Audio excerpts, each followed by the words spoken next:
Good morning, everyone, or good afternoon, I should say. Thank you so much, as always, for joining us. I am Miguel Antonio Barragan, aka Fight Fiend Migs, joined as always by my co-host Andrew. Don't get it twisted, Lapache, and this is the Mad Boxing Show, or Mad Boxing for short. As always, we appreciate you guys taking the time out of your Sunday. That's when we're recording this. Whether you watch it on a Sunday, and that's another story. But we are here on a Sunday afternoon, like that Too Short song says. I think that's Too Short. Lighter shade of brown. That's what it is. Lighter shade of brown. If anybody, that's kind of a deep cut there.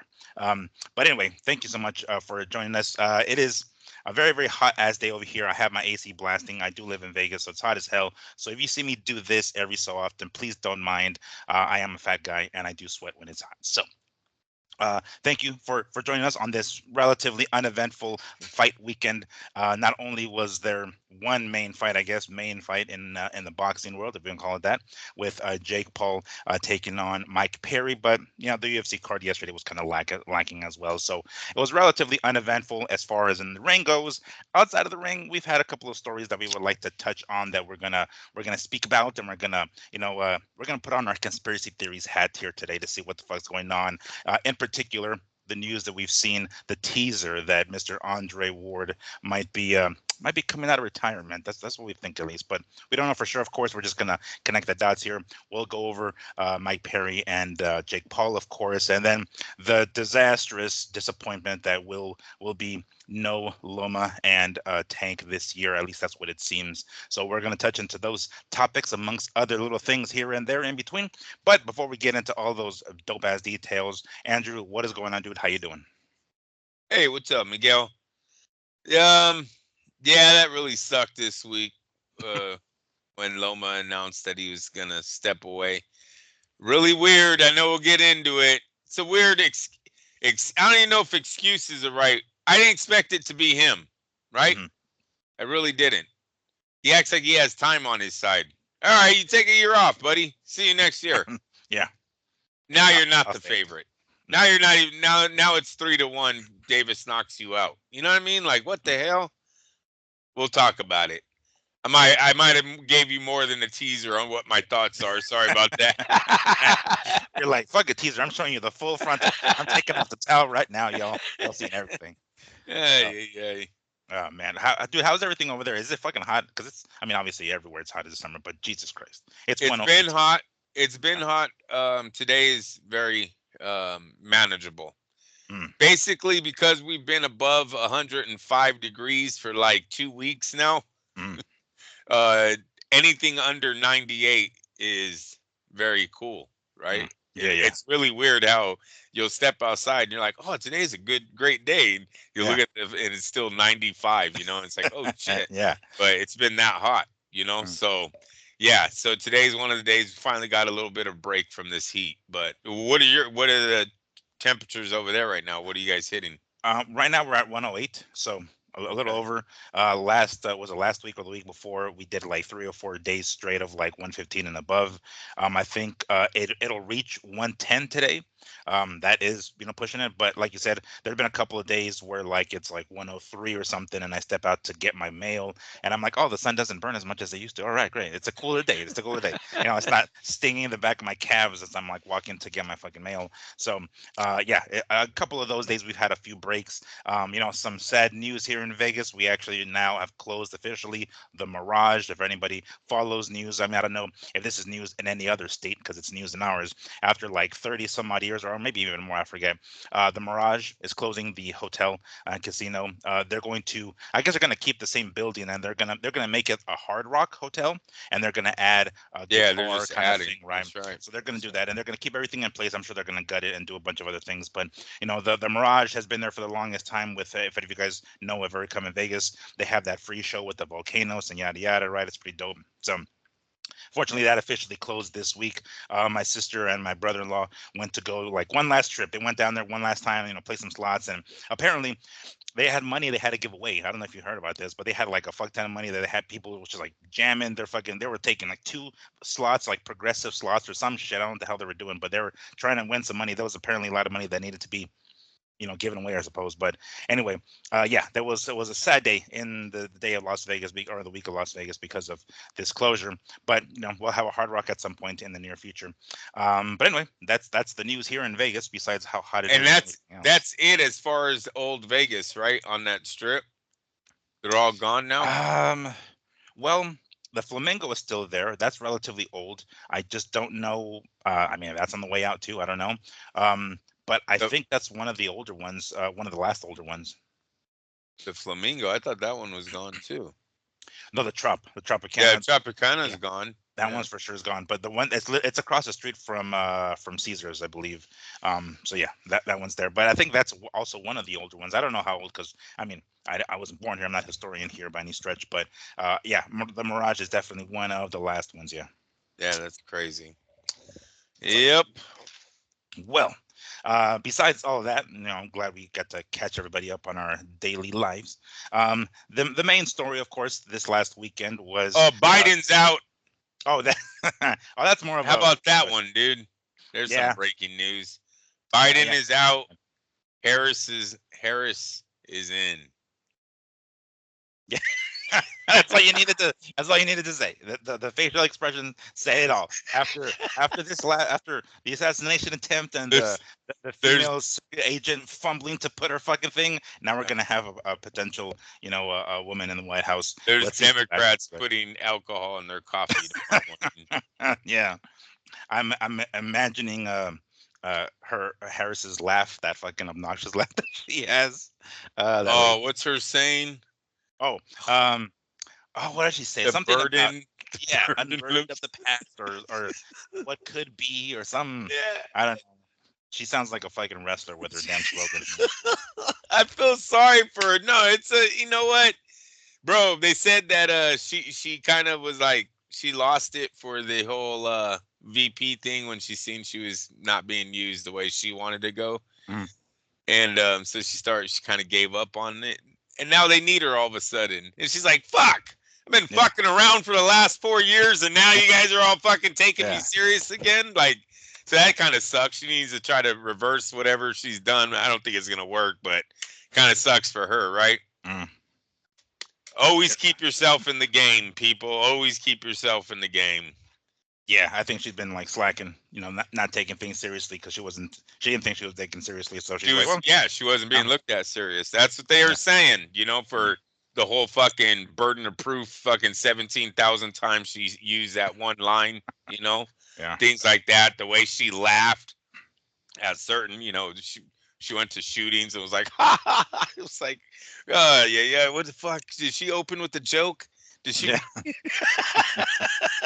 Uh, like, can you do a little song for us, please? Just something different, please. Sing us a little Oh better. yeah, you see when she went to Puerto Rico and they were fucking the protests were talking bad about her and she was all clapping to the music No, and I then didn't they're see like that. they're like no ma'am they're talking bad and she's like well, why didn't you tell me that shit? Yeah. she just stopped. she I'm just like, I'm stopped. just cheering on my own demise here. Is that what you're Yeah. saying? Jesus, good lord. Oh man. Well, that's So gonna that be yeah. that happened. So definitely gotta switch up here in the November. Mm. Kamala really gonna debate Trump? They're not gonna debate, right?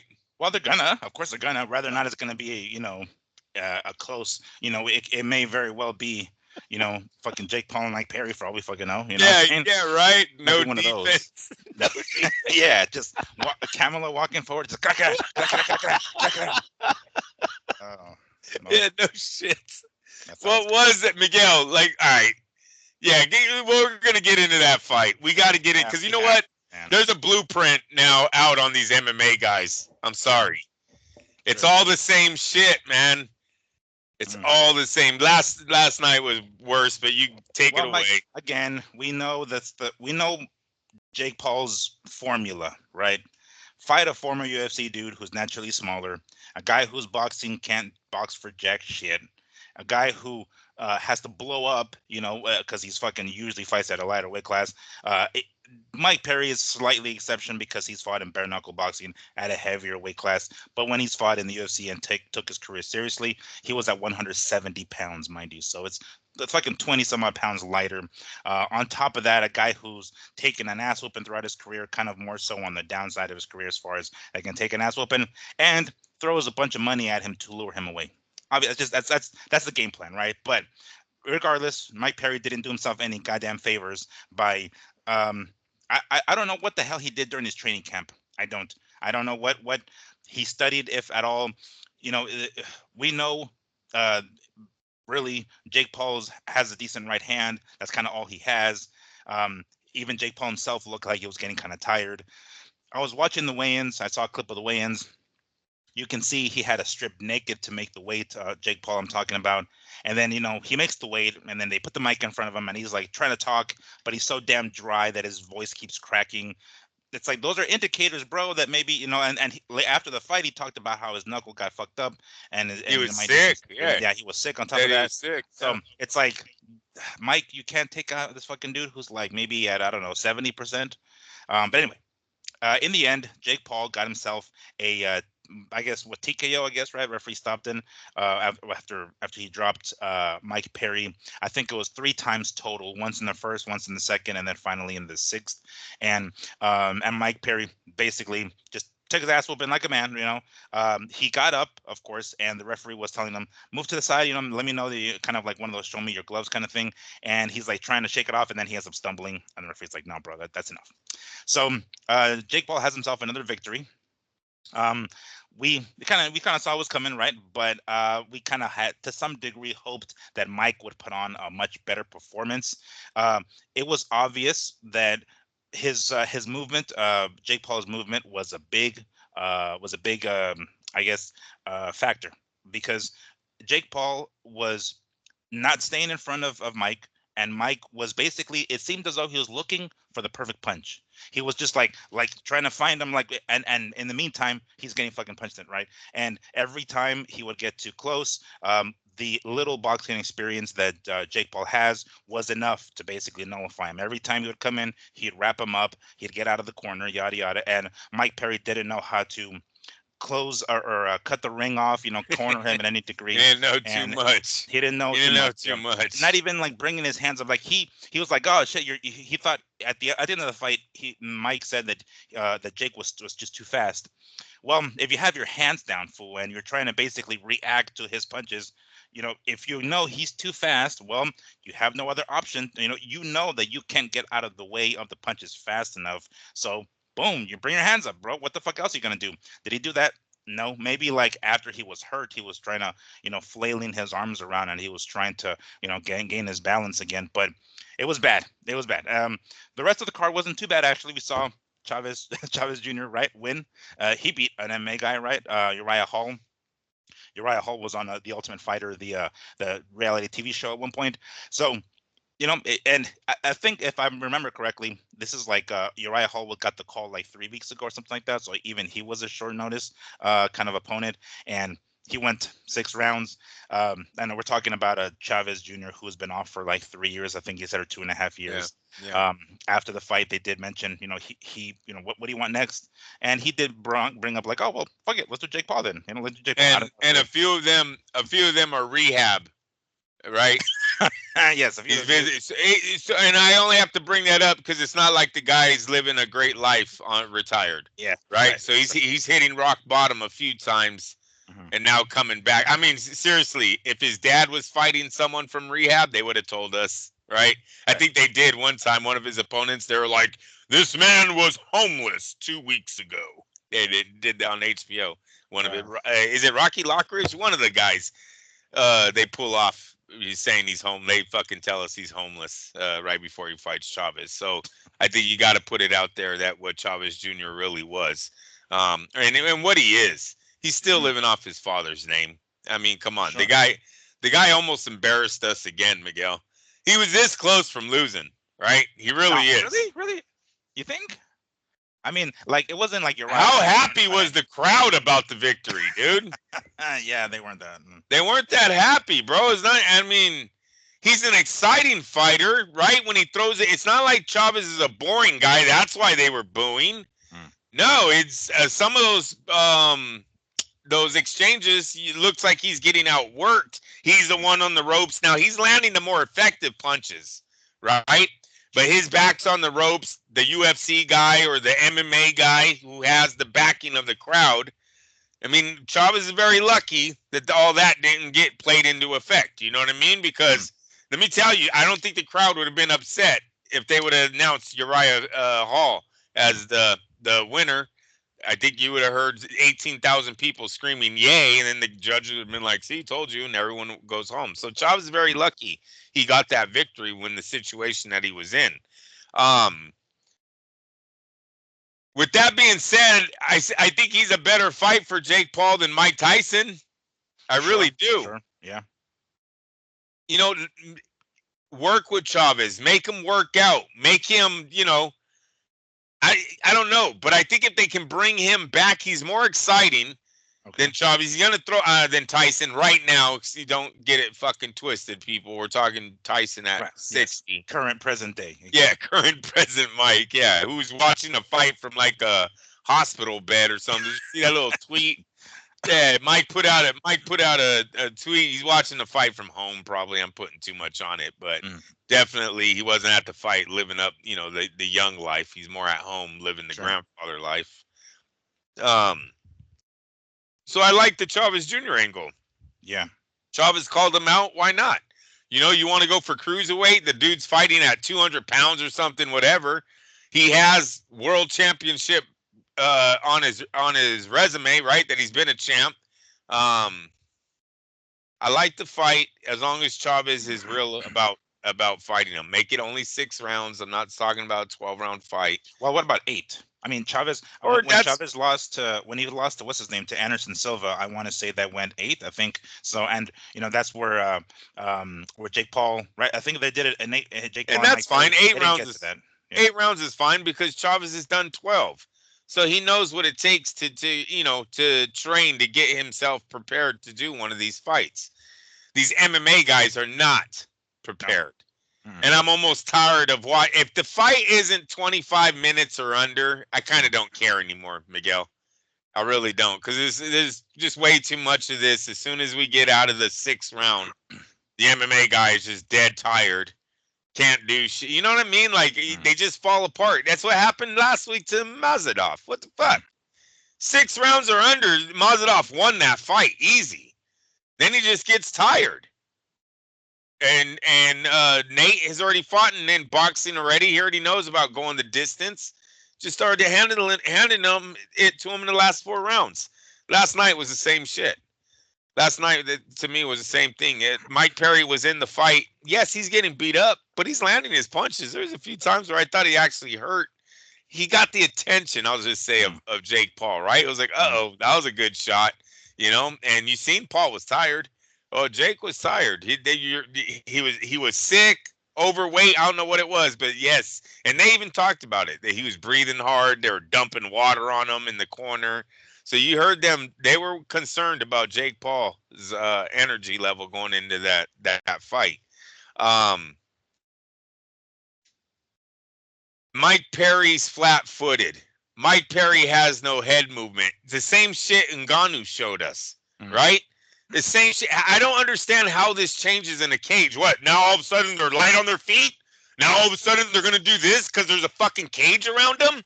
Like, get out of here. The same flat-footed, no defense motherfucking fighter that's in front of those boxers is what's going to be in front of them in the cage. And basically it's jab right hand. You're out.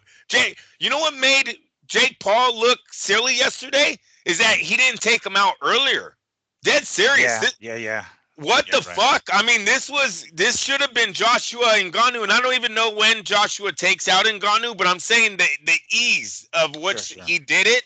Yeah. The little jabs, right hand, jabs, right hand. Nothing hard. And he just walks around like, this is what we're doing here.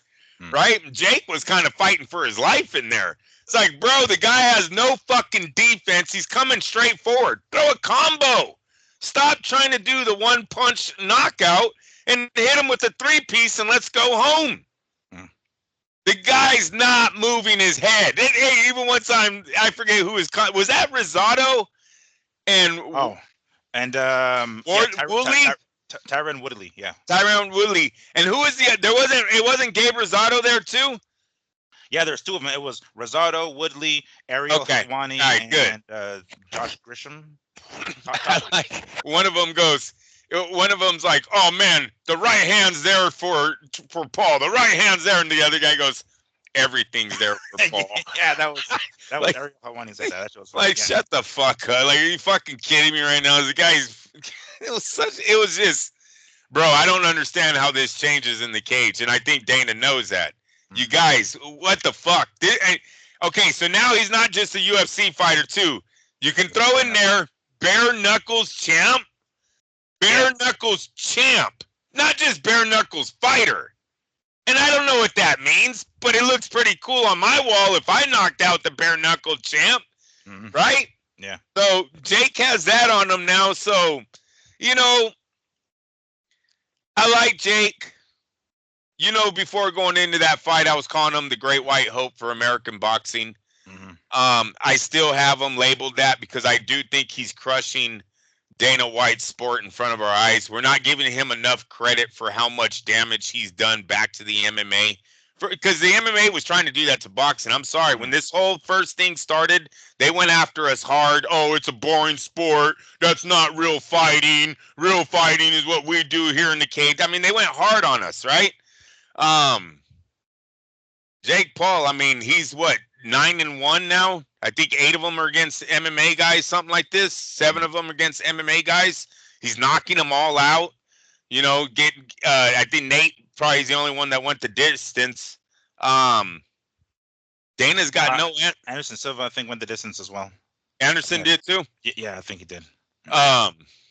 Yeah, he did. He dropped some, but he goes the distance. I was shocked on the drop. But either way, I didn't think he was going to beat Anderson. I really didn't. Either way, he's hurting Dana White.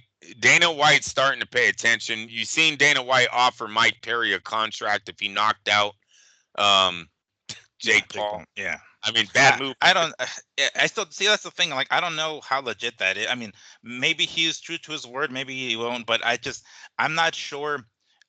But Miguel, he's paying attention though. Oh yeah, he's paying attention for sure. I mean, there's no doubt about that. But I don't think he's sweating it, is what I'm trying to say. I don't think because once the fighters, I mean, mind you, he does that to his own fucking fighters. He can kick the motherfuckers out. He doesn't give two flying fucks. So if they're getting their ass beat outside of the UFC, he doesn't give two shits. At least that's the impression that I'm getting. So I don't know how much of a rat's ass he cares at this point if these fighters are outside of the UFC. They're trying to use the name to make Jake Paul look even better, and he's accomplishing that exactly. Saying, hey, this is a former UFC dude. But the fact that he's out of the UFC, I don't think because he's not going to. I would like to get into it afterwards, which I think might have been staged. But he calls out, the current UFC light heavyweight champ, Alex Pereira, and then while th're in the ring, he's FaceTiming him.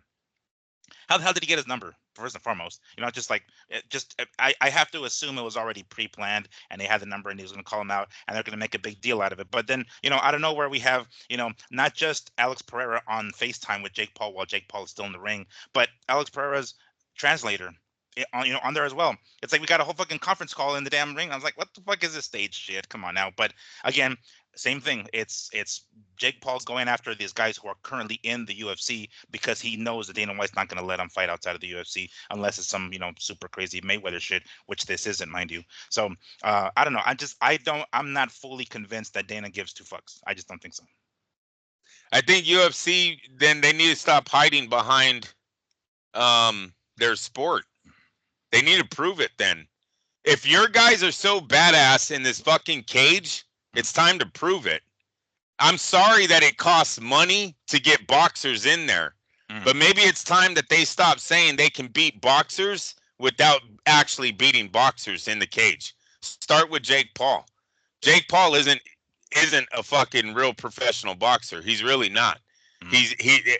I'm sorry. And you MMA guys are actually, you've been telling me for a long time, you guys weren't professional boxers. I always gave them way more credit than I ever should have, because what I've been seeing in the ring is pathetic. And Miguel, it was pathetic in the fucking cage. I'm sorry.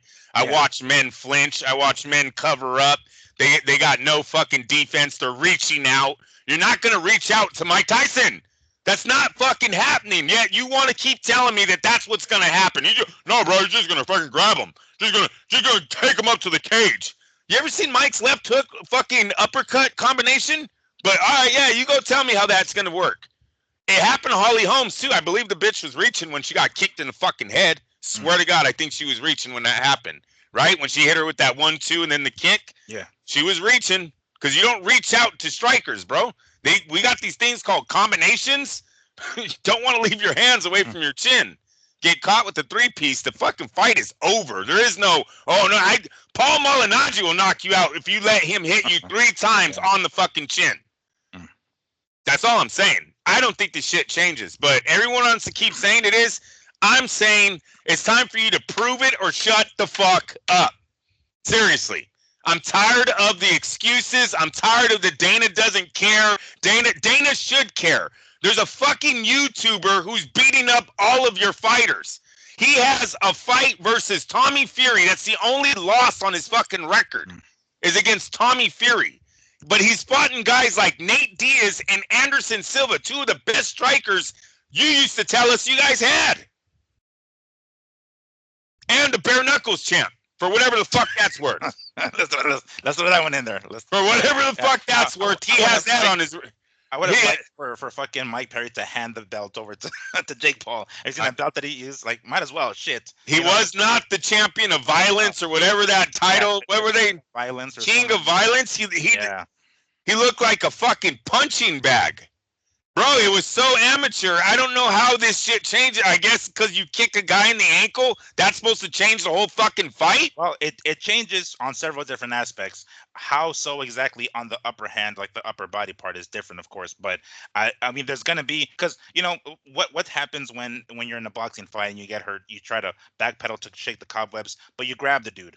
So you end up grabbing the guy. So that at least buys you time. In MMA, grabbing is totally fine. So you're able to do that if you can go ahead and get a hold of the guy. If you can't get a hold of the guy, then you're in serious trouble. But that's kind of the point. I mean, things are going to change, because you can't be Castillo Corrales shoulder to shoulder in MMA, because you're so close. You're going to grab the fucking dude. That's just how it is. So that part, distance changes, things change, of course. It's going to be a different story when there are stuff like takedowns, like kicks, like knees and elbows and shit like that, because you can duck in a certain direction in boxing where you can't in MMA because there's a kick going in that direction. So there's differences obviously, but when we're talking about strictly upper body shit, it's like so limited. It's like, well, now you don't go from splitting your time of boxing and kickboxing and jiu-jitsu and wrestling, yada yada. Now you do full fucking boxing. Well, now you're gonna realize that there's gonna be some fucking differences when you step into a boxing ring. Yeah. No, I say it's time. I don't know. I just kind of over the whole fucking excuse thing. Jake Paul again defeats a MMA guy, makes him look very amateur in the ring.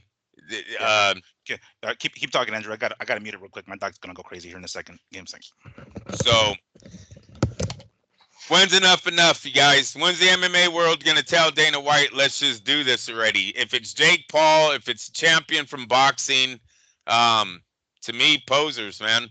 Bunch of posers. You guys like sitting around your little campfire and talking about how, if Mike Tyson was in front of you, you just take him to the ground. And I call bullshit. I don't think you ever take him to the ground. I think that's been shown. Go ahead, Miguel. I'm tired of talking about it. No problem. No, I really am. I really am, because it's not gonna be. It's a conversation that is always brought up whenever you get an MMA and a boxing guy in the fucking room together. Mm-hmm. It's one that an MMA guy is way too confident on. With the evidence that we've already had established with the crossovers that have already happened, having a winning record in the MMA for first off, professional boxers. It's and then how much Dana avoids this shit. He flat out fucking avoids it. He's been called out straight up by professional boxing champs. Now he's being called out by a fucking YouTuber who literally said your whole stable are pussies. He called them all pussies, and you don't hear one guy coming back going, motherfucker, I'll fight you tomorrow. What the fuck, bro? When did Jake Paul punk the entire MMA class? You're going to tell me nobody cares? Get out of here. Yeah, the guy has bigger jewelry than you guys. He's making more money than you guys, right? Yeah. He has more women right now than anyone in the MMA world. I can't see of another guy who's hotter than Jake Paul in the MMA world. And I'm going to say in America and overseas, because those Mazadov guys, I call them all Mazadov. It's fucked up, but they kind of all have the same name. Even the guy that's fighting Terrence Crawford, throw him in there too. What the fuck? I don't know his name either. They don't party. They ain't none of those guys Chuck Liddells or the Tito Ortizes they ain't going to Vegas and dropping fucking money and living it up like a world champ. So who's your Conor McGregor right now?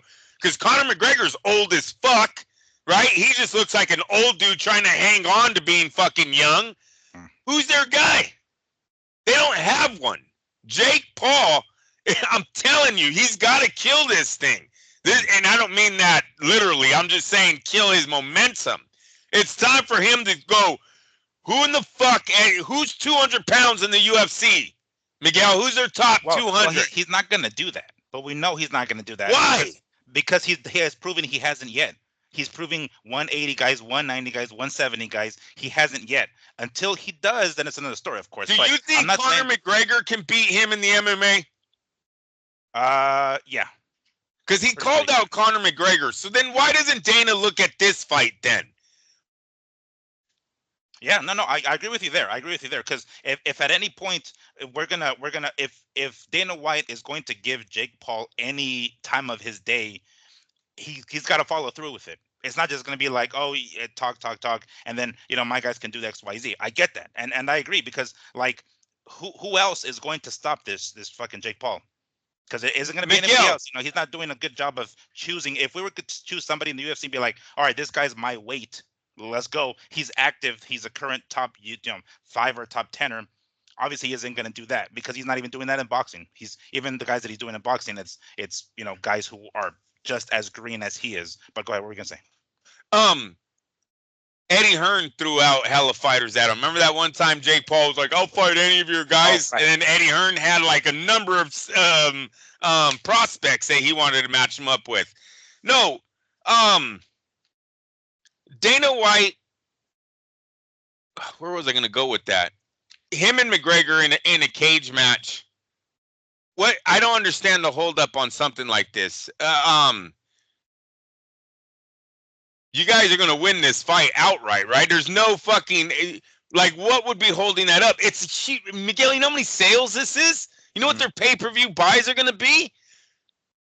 Whatever amount of money they can potentially pay Jake Paul, they'll make back in fucking handfuls. Everything. Bro, they could put it on Netflix, and it will probably make fucking money. Yeah. Right? I'm telling you, this thing would be so big. Jake is that big right now because he's embarrassed. It's what he's becoming the villain of the MMA. Did you guys hear the boos last night? Yeah. Did you hear how many people really don't like him in those stands? Yeah. But they're paying to watch him because they keep coming with that bullshit. Oh, this guy's going to beat him up. Oh, Mike Perry takes a punch. And he could deliver. Blah, blah, blah. Nate Diaz, Anderson Silva, all of these guys were known strikers. The YouTuber's still getting his hand raised. No, we got to kill this. It's time to kill this or give him his flowers, man, because he destroyed a whole sport. Well, it sounds like the announcers were giving him his flowers yesterday. They're like, we've got to stop saying that Jake Paul is not a professional boxer because what I'm seeing here, guys, he's a boxer. He's an MMA guy. I'll give him an MMA guy. He's an MMA guy. Yeah. Now let him go to the cage and fight in the fucking cage. Look, this is what I wanted to tell you. This is what I wanted to say. Dana needs to come out and clarify what Jake Paul was saying or if he's telling the truth or not. And the MMA media should be asking if what he's saying is truthful. But Jake said they weren't just denying him the fights in the ring. He said, these pussies won't fight me in the cage. Did you hear him say that? Yeah, I did. But wasn't talking about specifically Nate?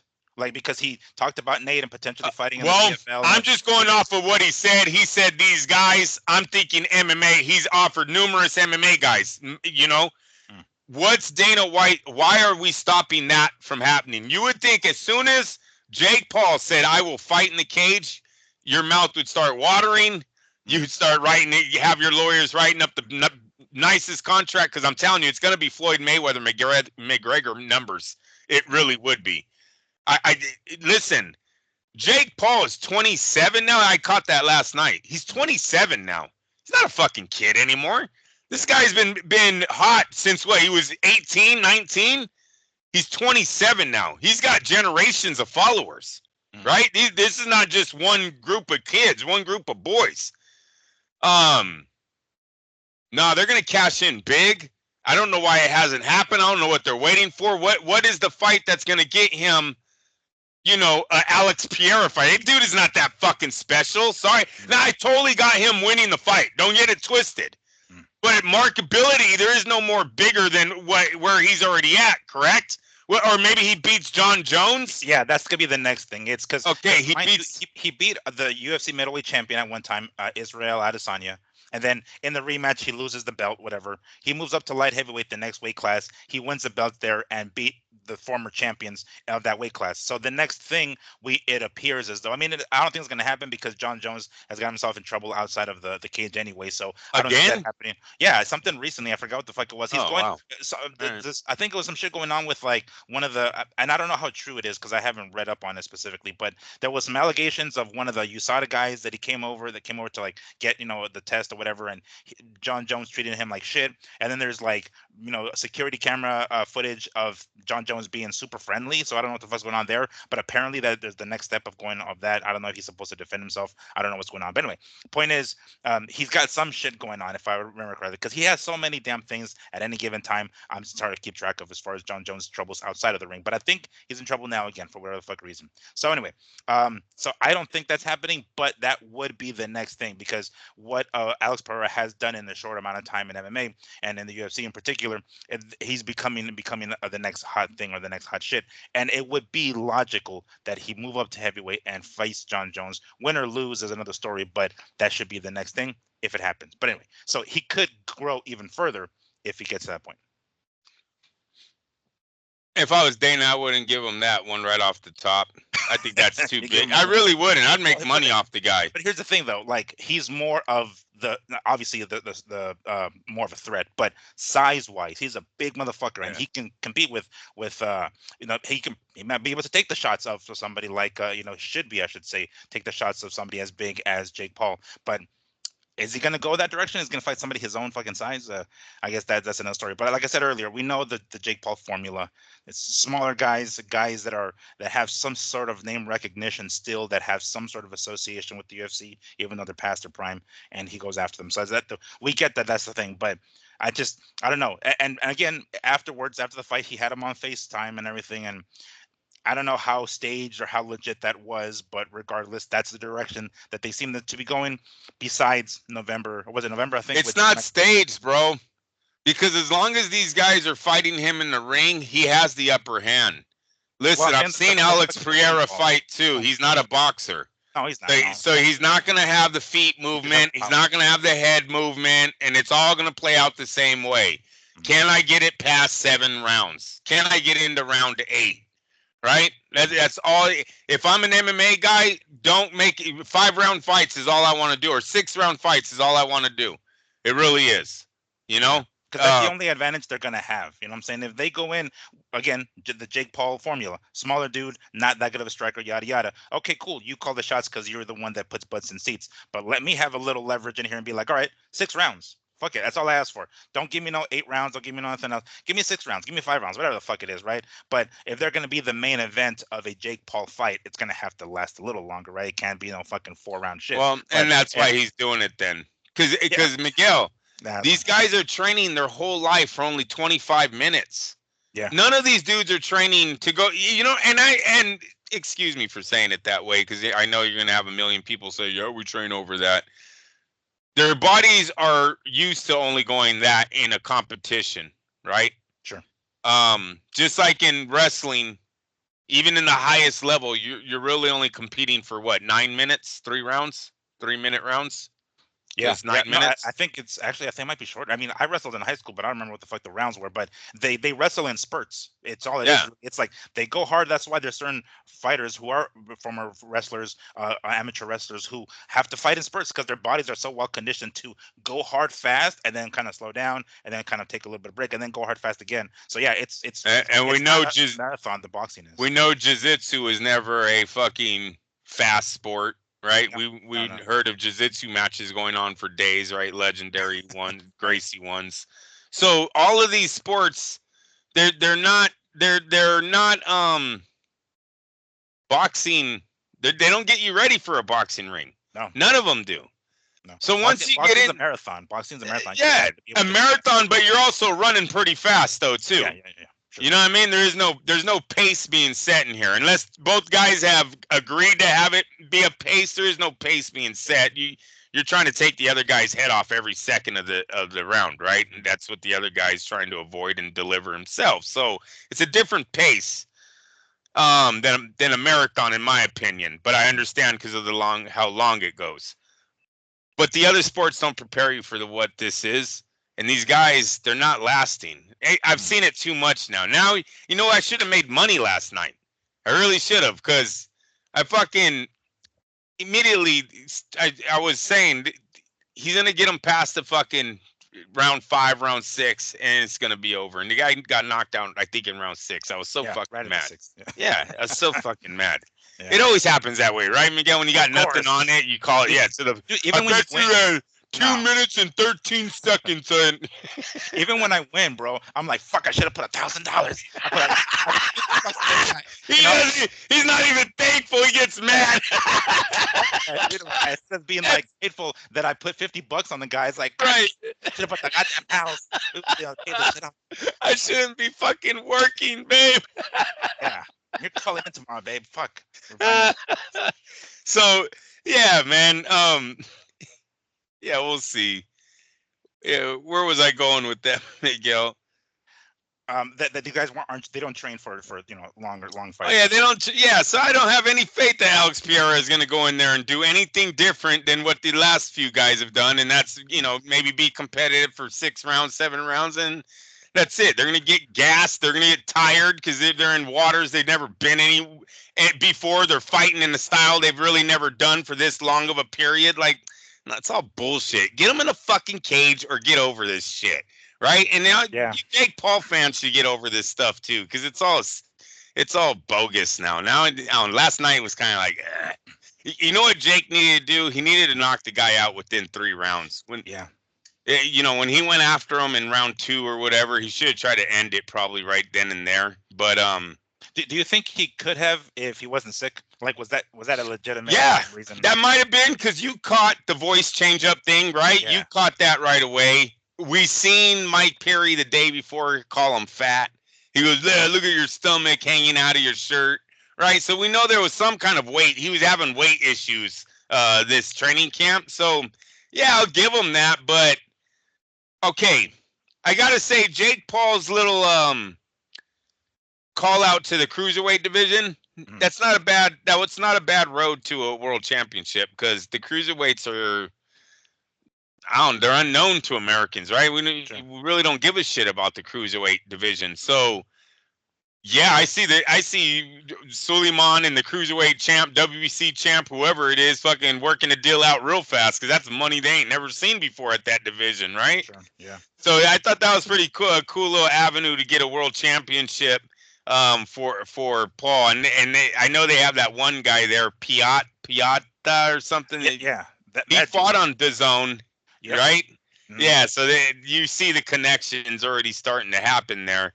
To me, that's a cool avenue. Now, should Jake Paul get that by fighting nothing but ex-UFC guys? No. Right. Right? At a certain point, he needs the crossover to boxers, and Well, that's where. does he? Does he? Because I mean, like, what if? Because there's people make exceptions for these people all the fucking time. So we saw, and we mentioned it before. Francis Ngannou fucking fight and lose against Tyson Fury, and magically the WBC has him as in the top 10 or the number 10, whatever. Fuck. But he So still fought Tyson he still Fury. fights. Right, right, right, right. But my point is, can they like be like, well, let's just give him the fast track to the fucking Oh, okay. I see here, what you're saying. because he is who he is. Let's go ahead and skip all the guys that he probably should have fought to even earn himself a title eliminator or a title fight, at WBO or whatever the shit. Like, I don't know if they're willing to risk that potential, cash grab by putting him in against tough motherfuckers to build him up to actually become something and fight for a belt or something.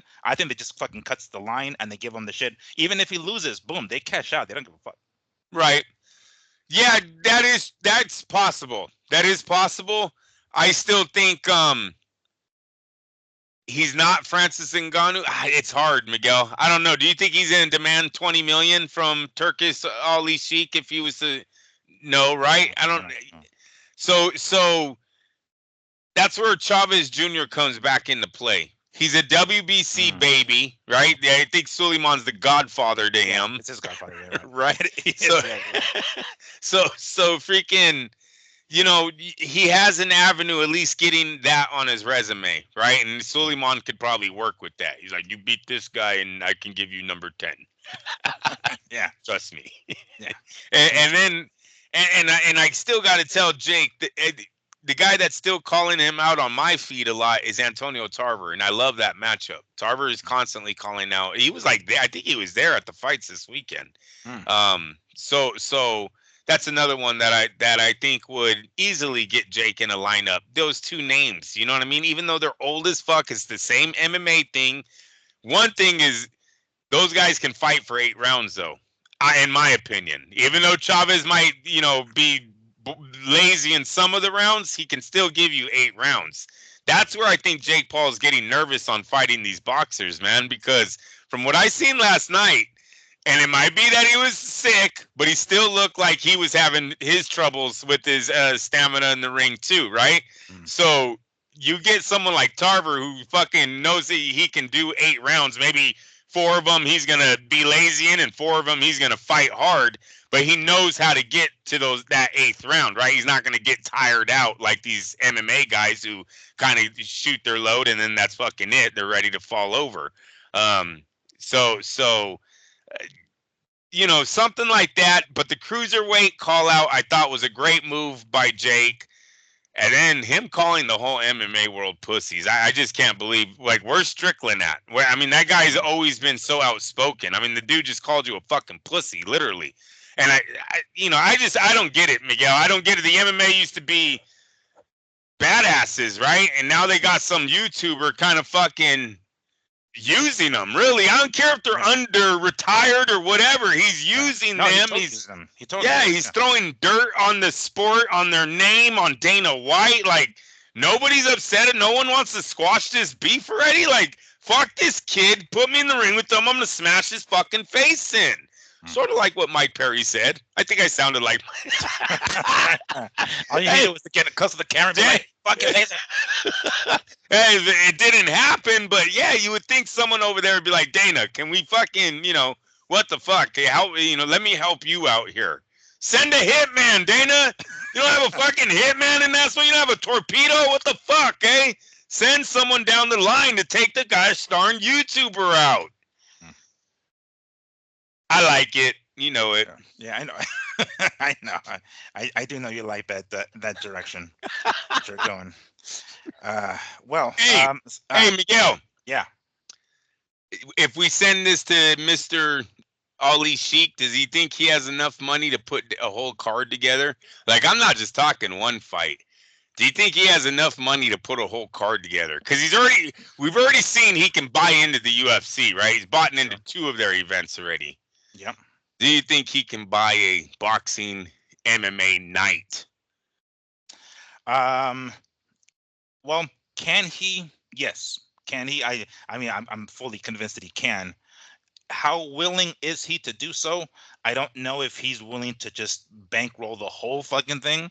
I think if we're talking about some sort of MMA slash boxing card, or MMA versus boxing card. I mean, in a, I don't know, some fights in the ring, some fights in the cage, I suppose, however the fuck they want to go about it. But basically, I don't know if he's gonna want to That's a bankroll good the whole one. fucking thing, Yeah, because I've that's a seen it good one. before. Like I'm so there the the only closest, well, at the time, the closest competitor the UFC had was Bellator Fighting Championships, and they would have oftentimes kickboxing fights as well. So they had basically a fucking cage, right? Like the cage was like being suspended above the fucking ring, and I don't know if they like removed the ropes and the poles, and then the ring posts, and then like the other cage drops, and then boom, the rest of the night we have MMA fights. That's usually how they do. They go back and forth. So it looked pretty cool. Like being Nice. in the Yeah. ring and seeing the cage above, it's like, oh shit, that's pretty sick. So they can definitely do it, right? And then which matches, who fights who, obviously is another story. Whether or not it's going to be an MMA, or because I've even seen, and this happens in China, or I forget what particular country, but there's that organization over there called One, right? ONE,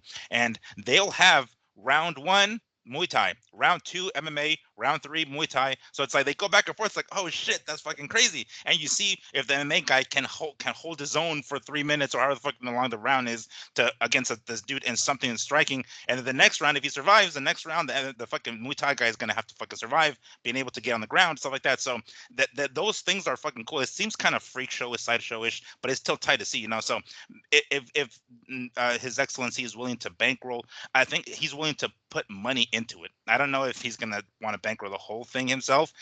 Either PFL or UFC, someone's gonna have to cover the fucking rest, and then of course they split the proceeds at that point, or the revenue. But I don't know if he's willing to. Can he? For sure. Can he write the checks? You best believe the pockets are that deep. Of course.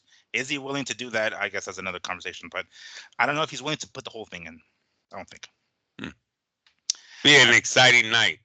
Yeah, it will be, dude. It will be such. I mean, granted, there's a bit of a sideshow kind of freak show circus aspect to it, but people watch that shit anyway. There's gonna you mix The that gambling with alone, legitimacy. Uh-huh. the gambling alone would reach billions. I guarantee you, the gambling alone on that one night would reach billions of dollars. When you Damn. think about the money that's been laid on both sports, Yeah, you know, um, the tickets that have been sold between both sports, it's a yeah. global thing. It It'd is. be a People will put, like, anybody. If we got boxing fans saying, "No, fuck that, we can beat the MMA dude," they'll put money in. And then the MMA guys will be like, "No, fuck that, we're gonna beat that boxer dude." They Damn, that shit will be crazy. The bets will it'd be be insane. Yeah, it really would. Jake Paul he's sort of making an avenue for that. At least for His Excellency to look into it. You know what I'm saying? It looks like he Sure. looks into everything. I mean, he's already done Ngannou and Fury, right? Mhm. That was something that probably would never have gotten done without him. Um, he knows he has crossover stars in boxing that have wanted to do MMA, Mhm. and then it's just about how how much he wants to take his company to the next level. I mean, that's a great coming in party, right?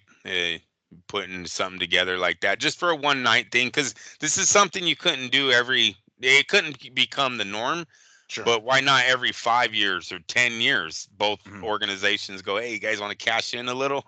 We'll do the one night thing." Yeah. Right, because that's what it would be. It's like a lotto. Hey, if you're the champion during that time, hey, it was just your time to make the money. Sorry for the next guy. You know what I'm Mhm. saying? But yeah, definitely something that will be interesting. I mean, I like how Jake Paul, he's definitely he's closing the gap. It should be. The gap should be closing for the boxer's success rate in the cage for as successful as Jake been, only being a YouTuber, being a guy who took up the sport. I mean, this dude literally took up the sport in his late teens, and we're Mhm. acting like he's a fucking boxer today.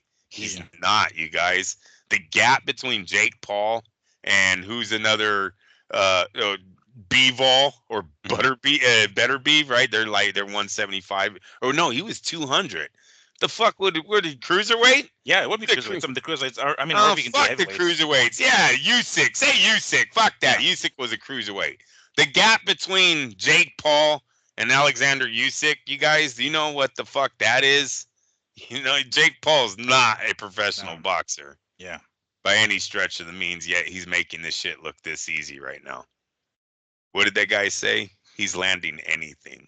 Yeah, everything's like, all right, he's got everything's open. Like, yeah, I don't know. What is he? He's like, he can take this or whatever. I forgot what the fuck. I forgot how Gabe Rosado worded it, but yeah, everything is there, is what if I remember correctly. All right. Well, that was a nice fuck damn, near an hour talking about Jake Paul and shit. That was nice. One of the, I mean, not to be the bearer of bad news, but one of the other topics we want to talk about is no Loma and fucking Tank at the end of the year. We were hoping, I guess, that it could potentially happen in November because that's what the talks sounded like. It doesn't appear as though it's going to happen at all. Andrew, you kind of touched up on it earlier when we were talking about the recap, or I guess the preview of the show. We didn't expect it to come from Loma. I don't know what the circumstances are. All I've read is Lomachenko saying he's not in the mood. Sounds like a bitch thing to say. Like, I'm not in the mood.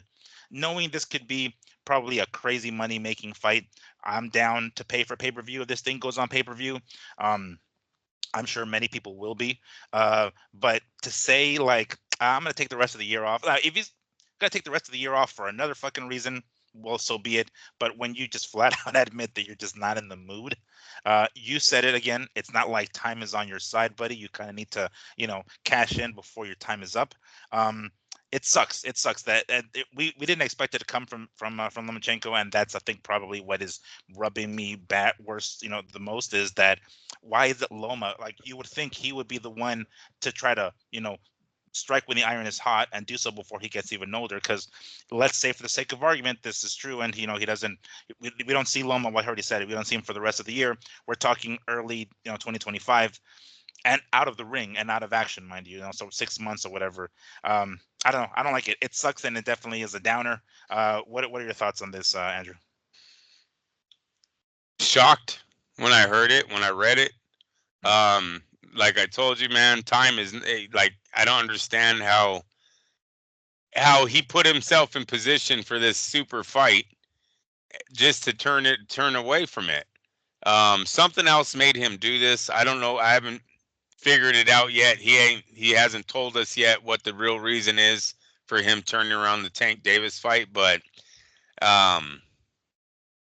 was it the Amazon contract, right? You only get paid if you sell on pay-per-view. Tank's numbers kind of weren't announced. We have got no confirmation on what him and Frank Martin did, right? We've seen the rumors, but they were kind of either here or there, right? One guy said 200 grand, the other, yeah, right? Yeah. It was kind of it was night and day. As low as 150, as high as 212. Yeah. That's what I heard. So what if ESPN offered them Shakur at a guaranteed $3 million? What if they offered him the same contract they offered Shakur, but now that Shakur didn't want it, they're like, here, you want $3 million? Well, I mean, $3 million is guaranteed. These men are small men. This $3 million used to be a hell of a paycheck back in the day to anyone that was 135 pounds or less. Now these guys are acting like they're fucking linebackers in the NFL. Like, no, I'm supposed to get 20 million. Like, no, you're not. You guys are really lucky that you're even making millions. Wasn't it like, I think Carbajal was the first the small guy, so one of the smallest ones to do get $1 million. But isn't it like as early as fucking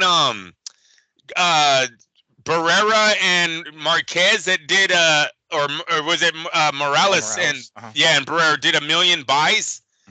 Like, they had never done that on pay-per-view, right? This is very new in our sport. That like the little guys were even being that they were being recognized like that by fight fans. Look at the Israel Vazquez and Rafael Marquez first fight to the third one, right? First one, there's like 2,000 people there. The third one, or the fourth one, it's fucking sold out, right? They weren't really respected back in the day. These guys are turning $1 million contracts down. It makes no sense on Shakur's part. So maybe they offered that to Loma. So Loma's having second thoughts with Tank. I would. If they offered me $3 million and Tank is offered, I don't give a fuck how great Tank is going to make me. Like Floyd said, I don't even know where my belts are, but I know where my money's at, right? That's one of Floyd's little famous ones. Well, Lomachenko could be saying the same thing. This is like his last fight. The fuck am I gonna fight some dude on some platform that says, pay on what you earn or whatever, no guarantees here, and when ESPN's telling me guaranteed 3 million. So I have to say it's that because anything else, it looks like a duck, man. Mm. Hella looks like a duck move. I don't even understand the excuse. So I mean, the guy fought through a war. Yeah. And then came It, back and then fucking handle his shit. Yeah. yeah. Now all of a sudden you want to spend time or take time. It's just weird. At this age, I don't believe it. I think he was offered something better. I think the contract at Amazon wasn't as good and maybe he's just playing gentleman and saying, "Hey, it's me, it's not you. I'm out, but I'm backing out of this." Sure, sure. Because it really doesn't make sense for Loma not to take this fight. He doesn't. The clock is very much ticking on Lomachenko's side. Mm. Do we think, and I guess we don't know where Shakur is going to go at this point because right now the word is that all the fans, I guess, are clamoring to have Shakur and Tank now that Loma's out of the picture, at least for the rest of the year. How likely do you think that is going to happen? Like I don't know where, again, we don't know where the hell what's the name is going to end up, Shakur, but I mean, if he does, I don't know, some sort of independent run or whatever the hell you want to call it, um, how likely do you think that we could potentially get something like Tank and Shakur now that Loma's out of the picture? Um. Well, yeah, it matters where he lands because if he stays with Top Rank, I don't think they're going to give it to Shakur, not unless he's signed with them, right? Mhm. Shakur's running out of options too. You seen De La Hoya took his name out the hat, Yeah, right? yeah. Yeah. So you have Top Rank is gone. The PBC looks like they're in no position to sign anyone right now. They really Mhm. don't, And unless if you're they're investing their money, it's all going to be in Tank. Tank They're Davis. not going to Yeah, fucking, because the yeah. $240 million deal. Yeah, no, Right. you're right though. Yeah. Because That's where their money I has mean, to go. I don't know how legit that deal is because we haven't heard, I haven't heard Tank come out and say it or anybody else or Leonard Ellerby or something like that. Like I haven't seen them say it We or haven't confirm it. Miguel. We haven't seen him in a fight since Ryan that generates that type of money. Right. Let's Right, start right. with that. Yeah, For exactly. him to make 30 million, he's got to fight someone that's going to generate $30 million. And Frank Martin isn't that fucking guy, and going to jail isn't that guy either. So Tank needs to sign someone big here pretty fast. Um, so uh, yeah, I don't know. Shakur, did you see? Oh, did you see what Eddie Hearn? He was like, "You can come here, sign with me, and I'll have you fight William Cepeda." He put Oscar's guy on the Oh, list. jeez. No, I didn't see that. I saw. Oscar was Oh, pissed. Oscar's like, no one tells my guy what to do. He yeah. does his own. And Eddie Hearn's like, yeah, hey, come sign with Matchroom. We'll have you fight Cepeda. I thought that was a straight slap to Oscar, bro. Like Oscar is becoming the messenger right now with Golden Boy. Like he's got no platform. He's got no, you know what I mean? There's no security in Golden Boy, dude. You're at the mercy of Eddie Hearn and DAZN. I thought Eddie Hearn straight proved that with that little statement of basically putting up the guy that De La Hoya said he was protecting. Like, he ain't protecting shit. You know what I mean? Yeah. Damn. And I hate that shit that Oscar Oscar needs said too. Oscar needs to watch out. Hey, he's not going to turn into Leonard Ellerby here pretty quick, and all you are is the fucking alarm guy. Make sure he makes his interviews. make sure make sure you have the supplements ready on the table when he comes out there. Uh, Seriously, man, that was cold blooded. Eddie Hearn did that to him. Eddie yeah. Hearn he signed a Matchroom. We'll have you fight Cepeda. Well, Cepeda's under Golden Boy. Yeah, they only work for me. Golden Boy works for Eddie Hearn, right?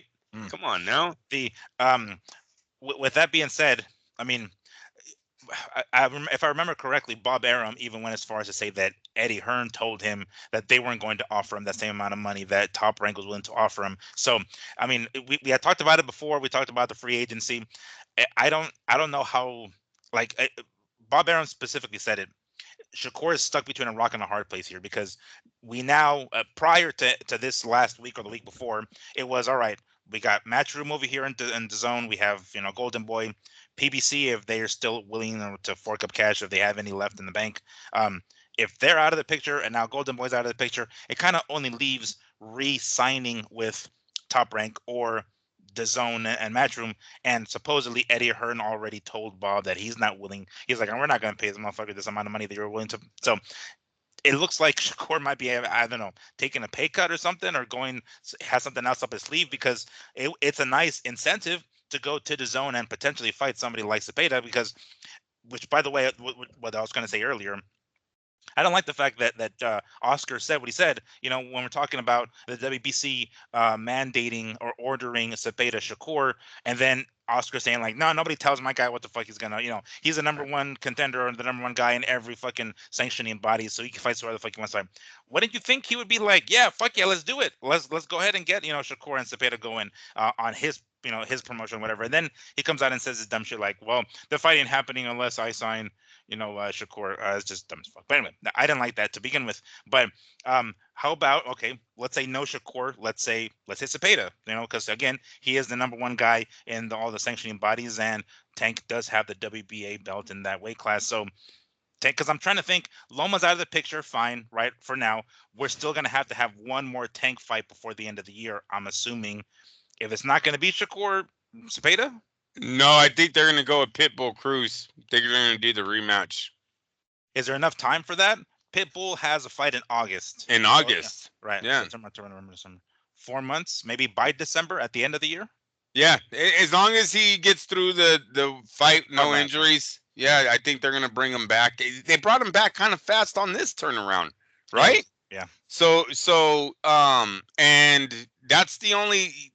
Davis needs to start looking for fights he can control. He can dictate, right? Because he needs to make the majority of the money with this contract being so high. He's going to start making himself like Saul Alvarez here shortly, where it's going to be very hard to pay his dance partner when one guy's making so much. It's got to be like a blockbuster fight, right? Like him and Ryan, the next go around is going to have to generate a lot of money, dude. I don't even... Will 1.4 million buys cover what these two might be demanding? Yeah. Right? Ryan went to a $40 million fighter. This guy's saying he's a $30 million. That's $70 million they want guaranteed before anyone else makes a dollar. Still got to pay the undercard. So he's getting to that level where he's gonna need to either totally dictate the negotiating of the fight or get a dance partner that's worth the damn. And that's someone like Shakur, right? That's someone that's going to sell tickets. Because I still believe, even though Shakur's getting all this hate right now, Miguel, that as soon as he starts fighting the bigger guys, the bigger names, as long as he still looks like Shakur Stevenson, they're going to fall in love with his talent because he is talented. It's just the fact that we feel he should be knocking out these guys at a lower level, but maybe he's not that guy and he's just a talent. You know what I'm saying? Where he's a no pitcher kind of dude, or no hitter kind of pitcher. So, and those dudes make 20 million. Those dudes make a lot of money in baseball. So fucking, that's where I see with Shakur. That's why I don't like that he went with the race issue. Right? Yeah. On Top Rank, because I mean it's like, fuck, now you're gonna go back and ask for your job back after calling the dude racist, making everyone seem like you worked for a racist. Now you're gonna go back to the racist. Like, I don't want to say what that used to be, but or what they used to get, what they used to tease the guys of doing that. But yeah, it's not a good look to go back to someone you were saying was a racist man. So that's a hard one to swallow. Even Telefimo didn't do that when he left Golden Boy. I think left Top Rank. There was beef, but I don't remember Telefimo being like, yeah, he's not paying me because of my skin color. Like, come on, man. No, he went down like the what I'm worth route. That's what he did. I think maybe he knew that he really wasn't worth that much. Just wanted to kind of see whether or not he can get more money elsewhere. But he went in that direction. He didn't even make it a racial thing or an ethnic and that's thing. What Shakur should have did. Yeah, that's what he should have did. He should have just left, went and seen what everyone else was offering, and then came back and said, you know what, let's work something out. You know what I mean? Like, bro, it's so stupid to pull the whole race card, make Bob Arum think, like he's a piece of shit when he's not. He's giving all these guys lives that they never would have had. Like Miguel, I hate keep going back to it, but Shakur ain't a real athlete. He's an athlete in boxing, Mm. but not in the Major League Baseball, not in the NBA, not in the NFL, not in the PGA. I don't even think he could go to the PGA tour and hang with those guys, bro. Yeah. They're all like 6 feet, 6'3", fucking. You know what I mean? These guys are big dudes. These guys are small and they're acting like they're fucking a demand in the sports world or some shit. Like, without me, nothing goes. No, motherfucker. You Yeah. know, you guys are actually really lucky you're making this type of money. I would just shut the fuck up. You know, keep winning. Keep winning. If anything, do the 3-fight deal. Do a short. Keep doing the short deals, right? Mm. But the avenue where boxers are trying to go with everyone in their own promotional company bullshit. It's not gonna work. It's not a good path to take, and I think Devin Haney was the start of what's gonna happen to these dudes when you're the champ and you're losing purse bids to the fucking contender, Mm. because that contender is signed to a guy with backing with money. Yeah. You're not.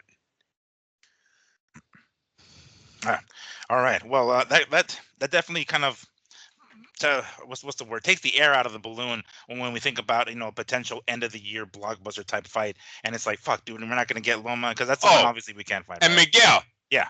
Now, does it give Tank the option of fighting another Frank Martin? Of Womp, course, womp, of course, womp. of course. Right? Who if we're like just going off of what we're saying, right? It ain't gonna be Cepeda, right? We kind of seems to be the direction. Probably not gonna be Shakur either. It's gonna be. I'm trying to think of another like lightweight. It's gonna be fucking. I don't know. I'm trying to think of another lightweight guy that he can take out or something. Somebody that was from the PB or is in the PBC stable. I'm gonna have to go through the roster and be like, all right, let's see who's fucking doing okay. I mean, it would be pretty badass The if whole you go the direction, huh? the whole night. It was supposed to be Lomachenko tonight. What, the Yeah. whole fucking Yeah. night, bro. Yeah. Oh, yeah. They're gonna throw him under the bus so bad. I'm sure they will. They. I mean, after Tank not wanting that fucking fight, and then now the fight happens, or it could potentially happen, and then Loma's the one that backs out. So I'm sure they're gonna completely forget about the how many fucking years Tank ducked everybody else, and then now it's like, all right, now we're gonna have a Tank and Loma fight, and then Loma's gone. It's like, all right, see, y'all, I told you it was Loma's the whole fucking time. Like, no, it wasn't. Shut the fuck up. It was you as Yeah. well. But yeah. I mean, that's what we're gonna get. We're gonna get some fucking piece of shit Cabrera fight or some shit, one of those kind of Giovanni Cabrera dudes. And it's like, he just coming off a loss. I'm sure they'll find somebody, but it's just like it sucks that we're gonna go in that direction, and that's just gonna be his last fight, of the year. And not going out with a bang, anything like that. It's gonna find some undefeated guy who PBC, kind of babied. I'm sure there's more of them out there, so that sucks. But that's most likely what's gonna end up happening. But besides that, I wanted to touch on, and we mentioned it before, this crazy kind of thing that's happening from the downfall of Nate Diaz and Jorge Masvidal is this lawsuit that apparently is going on. As I understand it, Nate Diaz is suing Fanmo. Fanmo are the people who put the pay-per-view together, and I don't know. He's hasn't got paid according to what this is showing here. I have an article here pulling up just to kind of give you an idea. It says the story surrounding Nate Diaz's issue with Fanmio. Sorry, that's how you say it, Fanmio. I forgot the I. The organization behind the recent boxing match between himself and Masvidal has taken a different turn. It was recently reported that Diaz filed a lawsuit against the organization and its CEO Solomon Angle for not giving him his agreed upon payout for the event. So that seems to be what we're going on right now. Now he ain't getting paid. We haven't heard anything from Masvidal. I don't think, at least, not that I've read, but it's definitely not a good indication if your opponent isn't getting paid, or at least whatever the agreed upon payout is. We've seen supposedly right there. What was it? Was it the Live Gate that did $1.26 million, something like that, right? So that's a significant amount of money. I don't know what the payouts were. I don't know what the purses should have been, but apparently Nate Diaz didn't get what he thought, or what I guess was agreed upon amount, and he's taking them to court. What do you make of this situation? Well, it's a positive for Dana White, because it's a fast turnaround from what we were saying the day after, right? Mhm. When I looked at the crowd, Miguel, I was like, holy smokes, man. This place is packed. I think they announced 17,000 or something that night. Mm, 19,000, I don't know. It was a lot though. Sold sure, out. sure. It looked packed. I was like, man, these MMA guys they're fucking doing it. These guys, they literally left the cage. They're gonna box and they have a sellout. It's on pay-per-view. I was getting phone calls of people that were watching the pay-per-view. So I'm like, man, this thing made money. This thing made money. Well, Sure. fast forward a few days and all of a sudden we find out that sellout crowd of 18,000 only generated 1.26 million or 1.2 million at the gate. You owe the main event over 10 million. Yeah.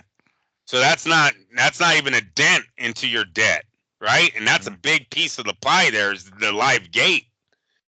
I know the biggest piece is still to come with the pay-per-view numbers, but a big piece of the pie is a Mhm. live gate. That can really help out a promoter, right? Mhm. So fucking 1.2 million. I don't know. They're giving tickets away. I don't know what they're doing to get that low of a number. Well, we did talk about the 5,000 fucking dollar tickets that they were having, and one person, at least as I remember correctly, Jackass. yeah, one dumb motherfucker paid 5G for a damn ticket, ringside or whatever the hell it was. You know it was a Apparently, promoter. I yeah, bet you it was the promoter, right? yeah, He was like, I got to make it look like, maybe if I just buy one, then they'll start buying them. yeah. That would have been fucking tight if they would have zoomed in on that fucking seat and it would have been empty because the promoter would have been out doing his own thing. Like, yeah, just put my jacket there. Just pretend someone is sitting there. Put a beer on the fucking seat as if someone's actually paying. 5 grand, Miguel. Who in their right mind buys an exhibition fight at $5,000?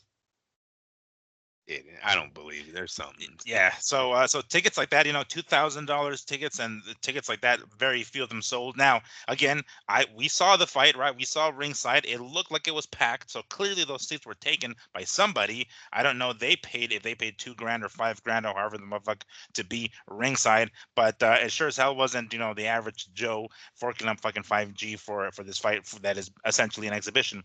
And the rest of the card wasn't all that great either, by the way. But apparently there's this thing going on with this fucking lawsuit, right? Let me try to read on here. Let me see. I saw something on here. Okay, here we go. So Kevin Ioli, right? I forget where he's from, but it says here, Nate Diaz was reported to be suing Fanmio and their CEO for 9 million in unpaid earnings, as he claimed he was promised a payout of 10 million for the event. However, in a recent update shared on Twitter or X by Kevin Ioli, it was revealed that the Masvidal fight did 1.26 million per the gate live gate per the California State Athletic Commission.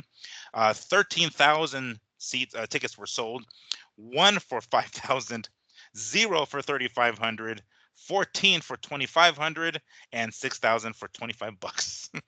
There was 6,000 tickets, $25. So, yeah, it seems like I don't know. Is somebody lying here? Seems to be the direction they're going. I don't know. With these fucking, I mean, it's a very very low number, obviously, right? For what supposedly these damn ticket prices are. Yeah, it says. Oh, here we go. It says the numbers paint a staggering picture, as the 1.26 million gate is only around half of Diaz's disclosed payout of 500,000 for the event. So I guess that's what this payout is, according to this online thing. It did horrible on pay per view. It did TNA numbers. If you're not familiar with TNA, it's a wrestling organization, Total Nonstop Action. They're called. They at one point they were called Impact Wrestling. So they're just one of the third or fourth guys, in the professional wrestling world. Every so often they do pay-per-views as well, and they're do poorly. Of course, they're not like big money players by any stretch, but apparently this did even poor than that. This Nate Diaz and Jorge Masvidal fight on pay-per-view did even poorer numbers than that. So can't expect any relief from the pay-per-view. Talking using your analogy earlier, Andrew, of like the piece of the pie. It doesn't seem like there's much of a piece of a pie in the pay-per-view realm, because they didn't do that good there either. Yeah, Uh, no, this is not looking good for Diaz here. Jake Paul came out and kind of, you know, made Roast him. fun of him, yeah, for not Yeah. for not taking the MMA fight with them. I think the MMA guys need to look at this and basically, if you ain't fighting for His Excellency, or if you ain't fighting for MVP promotions, maybe you should stay with the UFC because not everything is golden, I guess. It looked golden from the outside looking Hmm. in, it looked golden, but obviously behind the scenes was telling a different story. Um, uh, 10 million, no way he gets that. This looks like he was fighting for free. Because the guy's gonna go Yeah. bankrupt. The dude's gonna go bankrupt to not pay Mm. anything, right? He's just gonna throw it all in. That's what he said. His wife is gonna divorce him. That's what he told Diaz. Yeah. Yeah, he's like, I lost so much money, my wife's gonna divorce me if I pay you. So, that guy's not giving up his money. Sounds like he wants to keep his wife. Yeah. Just get rid of her, bro. Yeah, If that's the reason she's gonna drop your ass, fucking just pay Nate and be like, all right, bye, bitch. Fuck out of here. I'll find myself another one, I'm sure. Wow. well, I don't know. It's tough, Miguel, because what if he did one of those, babe? This is my dream. You don't support my dreams. One of those. All right, hun, let's do it. Yeah. Let's take out another mortgage on the house. We're Yeah. good. We'll make the money back. I promise I you. don't think it's the right decision. Everyone's saying not to, but he Yeah. says it's the way. I don't know, man. I Oh, don't know. if it's one of those, I mean, Yeah, what other choice does he have? she's fucking gone. Well, maybe she's still there because clearly Nate hasn't gotten paid, so maybe she still is there. It'll be some shit if she books anyway. It takes off anyway. It's like, all right, fuck it. If you're gonna, make sure you have the money, so when I get the divorce, I get half of that. Just don't pay it to Nate. Um, oh man. Well, I thought I'd toss that in there because it was fucking funny. We thought, like you said, on the outside, like holy hell, and I'm sure a lot of MMA guys were like, "Oh, the grass is greener on that side." No, bro, just stick to where you're at. Yeah. Uh, might as well play it safe, homie. Come on. At this point. Okay, so one of the other little teaser. Oh, by the way, I know we're approaching, the fucking Crawford and Madrimov fight here in a couple of weeks. I wanted to touch up on that because we saw. I just saw a quick clip. I don't know if you saw it, but it was uh, Crawford in a WWE ring knocking out some fucking wrestler. I watch it occasionally. I don't watch it as much as I used to. Whenever they're in town, I'll go to it because it's a good spectacle of a show. It's a fucking circus, so I like to go to those anyway. But I don't know any of the characters. I don't know any of the storylines or anything like that. I just saw a quick clip of Crawford in the WWE ring, cracking some dude with the right hand and then like standing over him while he's like knocked out. I thought, I suspect he's trying to get more publicity for this fucking fight. Hopefully, he doesn't have to go to that degree to get more publicity. But in a couple of weeks, we have Crawford and Madrimov. I want to call him Masvidal, but Madrimov. But thought I'd throw that in there. But let me see. Let me just. This is the direction I was going with it. Um, we saw was it a tweet or was it maybe it was a Instagram post from one Andre Ward, basically trying to tease us with something. He throws, puts some little package together, some little video together, and at the very end, there's a graphic of tomorrow's date. Tomorrow being July 22nd, so today's July 21st. That can mean any number of things. We all, are pretty much already going in that direction. We can kind of put two and two together and connect the dots. If we can, let's go ahead and put on our conspiracy theory hats and see where this is going to go. But we did see recent videos, right, released online, excuse me, of Andre Ward and Terrence Crawford doing like light sparring with no gloves, right? Kind of trying to touch each other, yada yada. And then I believe they even like went through at it, threw down with gloves in a sparring session that I don't remember seeing any video on. Maybe there is some video out there. I'm not sure if they just recorded it for the sake of them because that's pretty common. Whenever there's sparring sessions, some people are allowed to record, some don't, but it remains private. I don't know if that's the direction they're going here. But after seeing that, after seeing Ward and Crawford, and then this post of Andre Ward with posting tomorrow's date, it's obvious. Well, I guess for us, again, we're simply connecting the dots. It seems as though this is some sort of potential announcement of coming out of retirement for Ward and getting back in the ring. That's what it looks like, at least, right? Who knows? What if he comes out and says something completely fucking different? Hey guys, I've been a woman this whole time. I don't know, some crazy shit, right? I don't know. But obviously, it's going to be something, right? That he's going to get back into the ring. That's what it looks at least now. Um, he's already 40. He turned 40 back in February. He won't come back for just shits and giggles. He won't come back for fucking pennies or peanuts. He's gonna come back for a mega blockbuster fight, I'm sure. Maybe even a tune-up fight prior to that. But sounds like that's the direction that he could be going because, again, putting on the conspiracy theory hats, he's no longer with ESPN. ESPN gave him the boot for reasons of another conversation. But regardless, there's no income from there. Maybe the bank account's running a little bit low, and he knows he can hop back in there and maybe make a quick buck. Fighting somebody of name caliber, which we'll get to momentarily. But I do remember hearing Ward say that he left a lot of money on the table when he retired at the age that he did retire. By the way, I looked it up, and 2017 was his last fight. It was that rematch against Kovalev. 2017. We're talking about 7 years now. 7 years. Wow. So it's a long time to be out of the ring.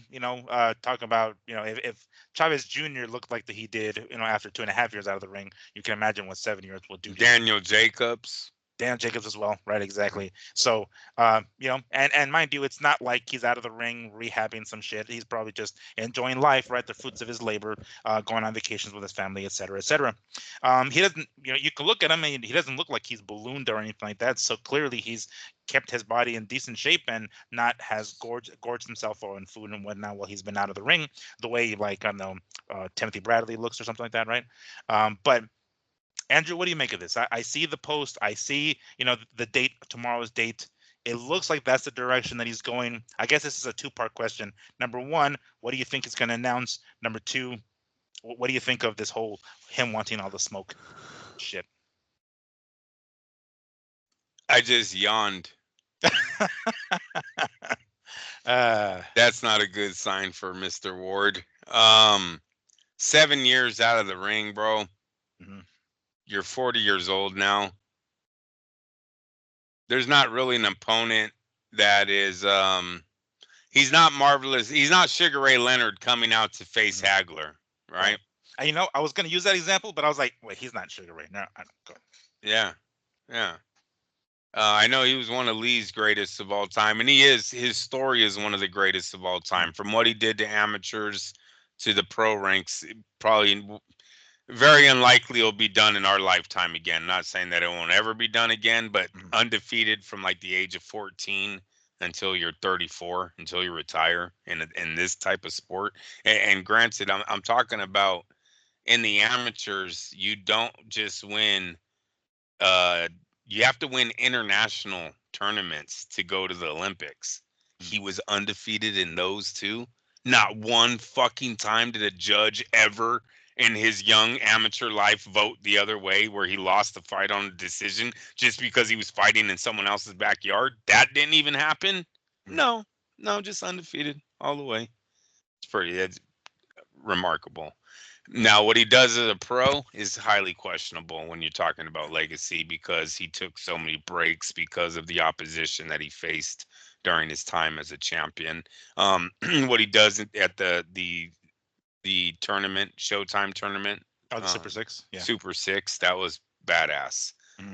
There's Yeah, not he too was a many. dark horse. He was a dark horse. Big 7-1. He's We 7-1 had underdog. Kesters, we had like fucking Carl Froch and now those guys that Arthur Abraham. yeah, Jermaine Taylor. Those dudes, they were on top of everything. We're like, oh shit, fuck, and then he ends up smoking, basically beating the fucking brakes off of everybody there. So yeah, continue with yours, but I just wanted to touch that in there because I was like, whoa, I didn't expect him to take the Super Six. Yeah. So yeah, he has all that going for him, but the way he ended his career, controversy, right, with the whole Kovalev situation, he never got the respect that he should have gotten, right?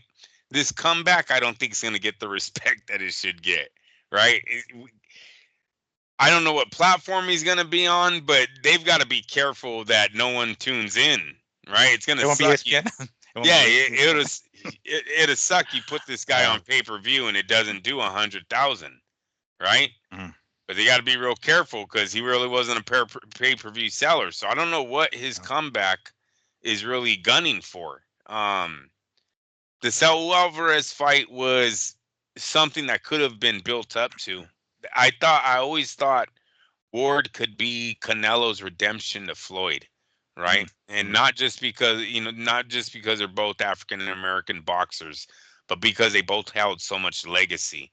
You can say that Canelo was very green when he fights Floyd Mayweather, Sure. but he would have been prime for Andre, who might have been prime him damn self, or at the end of being in his prime, where it was still gave Canelo like, hey, well, he comes back and beats Andre Ward. That's, that was a great thing for him. He never gets that fight. Um, right now, today, it's not the same. 7 years out of the ring, dude. I think Sugar Ray, we looked it up. He was only out of the ring for 5 years when he fights Hagler, and I even think that's Mm. staggering. That's fucking like, are you serious? He was out that long. Now we're saying 7. And I seen the video. He looked old in the face, man. Yeah. Yeah, he has Uh, crow. He has crow eyes like me. He's mm. 40. He's fucking 40. He's been on the couch. Yeah, you've been working out, but you ain't been. You're not No, training you're like not pushing boxing. yourself the way you Yes. normally. Yeah, the way you would push yourself when you go through training camp, or even in between training camps. You have to keep yourself in check to some degree to make sure you're not completely out of shape. Hasn't been doing that obviously, but how many? God damn, that's a long time. 7 years is a long fucking time. To be out of the ring, the timing. We that was kind of the direction that I was going. Chances are it's gonna be a blockbuster fight like Canelo, right? We can understand because you mentioned it. We briefly mentioned it before we hopped on the show. Um, his weight class when he left was 175, right? Light heavyweight. Is he gonna go back to light heavyweight? Well, who's there now? Bivol, better be of. Does he think? Oh, these guys are just other Kovalevs. I can fuck these guys up the way I fuck Kovalev. Like, I don't think so. Definitely not 7 years after fucking retiring. Um, is he coming back to? Wasn't there rumors that Better Beef was the reason why he was taking the early exit? Like he wasn't Oh, there I, those I don't. rumors when Andre first retired? I could have swore it Damn. was. Yeah, they were already kind of hinting that he didn't want fucking. Bevo and Better Beef were both coming up, you right? But Better Beef is Mm, knocking out every single opponent he's faced, and Andre didn't do too good against Kovalev, right? He was dropped right. and everything by Kovalev. Many thought he lost the first fight, and Better Beef is like a Kovalev what 10.0, is that what how they say that? Right. Fucking he's T2, he's Terminator 2 coming at Mhm. you. So Now, I here's the thing. Going in that direction, what that would be. We suspect number first and foremost that it's coming out of retirement. Okay, coming out of retirement. Why? Because he's broke, or their bank account is starting to lower too much. He's not gonna. I don't think he's gonna get that kind of payday against somebody like Bivol or somebody like Better BF. Will it be a nice payday? Significant for sure, but it's not a Canelo payday. So I don't think it's more for him, more risk than reward. I don't think he's gonna go in that direction. It would be pretty tight if he does, though, because he's. It seems he's coming out of retirement, but we don't know if it's I mean, we don't even know if that's for sure, but we for just boxing, conjecturing yeah. it does, yeah. But we don't know if he's coming back to have a second career the way George Foreman did. I don't know if that's the direction that he's going to go, or he's just coming back for one big ass cash grab. If that's the case, if he's going to put his health and his body at risk, coming back at this age, it's going to be for a substantial payday. And the only person that's going to handle that or is going to be able to pay that out is going to be somebody like Canelo. People will pay to watch that shit. I remember hearing Ward himself say that he left a lot of money on the table. I don't know if that's Triple G. What if he comes back and one of his tune-up fights is Triple G, maybe 168, something like that, and then cash out with Canelo. Two fights fighting some guys like those. I think people will pay for them. I don't know if they would pay for something like Triple G over Kovalev, or I'm sorry, not Kovalev, Better Biev or something like that. But I just think if he's gonna go as far as to put himself at risk to come back, it better be for a significant payday, and the only person that can provide that is Canelo. So it would be kind of dumb to go directly to Canelo. I have to assume he's going to have some sort of, maybe a tune up, I don't know who specifically, but some sort of tune up or something along the line, somebody that he can beat. Maybe that, You know how what's much of that a guy's name? bully Canelo would. Wouldn't Canelo be labeled a bully if he takes on Andre 7 years out of retirement? Mm, well, I mean, he's not the one that's calling him out of retirement. He's not the one saying, "Come on, Ward, one last time." If he Yeah, was but with calling him out, maybe, but he's just doing his thing and comes, here comes Andre again. I don't think so. I mean, everybody hates Canelo, so they're gonna probably throw that shit at him anyway. But I don't think it's deserved. I don't think so. It's a tough sell because both guys are going to demand a lot of money. I don't know if Andre Ward is a straight ticket seller coming right off of retirement and going even into a Canelo fight. Like, will all the diehards will know the fight? Will they pay $90, $80 to watch it on that Saturday? That I don't know because Andre hasn't. He's been gone for so long. He's been gone since HBO. Yeah, 1 year before HBO. 1 year, dude. So Yeah. he doesn't even know what the streaming world's like. Well, I mean, he worked with ESPN Plus for a while, so I think he has a But as general a idea. fighter, no, but I'm saying No, I'm no, putting his age as a fighter, how old he is. He comes from a whole different era. yeah. He's So one of the last guys, one of the last few dudes yeah, that was in that pay-per-view, Showtime / HBO era. era. Yeah, it's I don't know if he gets Canelo right out unless it's His Excellency putting the money. I don't think the Zone's putting their money behind this. It has to be His Excellency because you're right. It's not going to be ESPN, right? And it was a vaccination, right? He didn't get vaccinated. I Oh, is that think what it was? yeah, I think that's why they kept his ass at home, dude. Yeah. Right? Remember he had to do his play by Yeah, the play from the commentating from house home, for yeah, like virtually. 2 years. Mm. So, and I know he's religious, so it was probably he didn't take the shot, which is fine. Whatchamacallit, that's no problem to that. I never got vaccinated either. Oh no, not even one. Nah, my wife told me to get fired, so I was like, "Fuck it, man." You can't, you can't argue, eh? If your wife says you could get Uh, fired, yeah, I'm like, all right, well, the argument's over. I'm done. My wife wait, said, hold on. She's telling you that you can get fired from your job if you don't get vaccinated. yeah, yeah, because they were threatening us, saying if you didn't Right, get right. vaccinated, you might not get work. She was like, "Fuck it, let them fire you." I lost one account, dude. I lost Oh, one account. that's it. Oh, jeez. That Okay. was it. Yeah, my company was all upset and they were all trying, but when push came to shove and that final tick on the clock happened, Mm. next day they're like, "You want to go to work?" Yeah. Like, Man. what happened? Wait a minute, I thought I got thrown in my van. I thought you guys taking me away. Shut up, asshole. You want to go to work? Yeah, Yeah. okay. Yeah. Like I thought you were calling me to come pick up my fucking van. You're gonna come? Like, no. We got a house for you to go check out. Okay, cool. It seems like there's a bunch of you guys. Oh, see what happens when there's strength in numbers, people. Yeah. Jesus Christ. Yeah. Oh So man. Andre was one of those. Andre was one that I think denied the vaccine. That's why ESPN hates him. So I don't see him returning to ESPN to fight for them. Um, Amazon. I don't even think he's an Amazon. I don't think he doesn't seem like an Al Heyman type guy. No, Andre I, Ward. I, I can't imagine. Fuck, I can't imagine Ward after the fight winning and be like, "Oh, to thank Al Heyman, BBC." Like, I don't. I can't see him being that kind of person that would be like, "Yeah, put it in the contract." Like he would see it. He like, what does this say? I have to say thank you to you. Okay. No, I don't think he would be that. No, he's not fucking thanking. You know. Al Heyman and his buddies, Uncle L, after the fight. No, it has to Is be. it his own promotional company? Well, I mean, right now, all we have is that teaser of tomorrow's date. So it's not even really an announcement of it's gonna come back. We're just jumping the gun and saying that's what it is. Because what the fuck I've else could it seen be? rumors. You Yeah, know? there's been. Yeah, I've seen other guys saying that it's supposed to be his announcement on return. Though I Yeah, did right. see I that. mean, what else is he's gonna be on an episode of fucking Cribs or some shit, TV Cribs? Like, oh, that's what my announcement is. People are gonna come see my house. Something totally stupid. Like, no, obviously it's gonna be because he's gonna come back. And this is again Under playing devil's Matchroom. conspiracy It theory. has to be under Yeah, it has to be Matchroom. in a matchroom. Some sort of connection. Because, I mean, look, as of right now, we haven't had Canelo announce his next opponent. He hasn't said it's Berlanga. He hasn't said it's Chris Eubanks Jr. He's basically, is there something that we don't know? Is is him or is it like Canelo and Ward like low key like, hey dude, I'm coming back. Give me some time. Don't announce who you're gonna fight yet. Like, all right, cool. Is that the direction we're going? Because again, we're just trying to connect the dots. We don't know.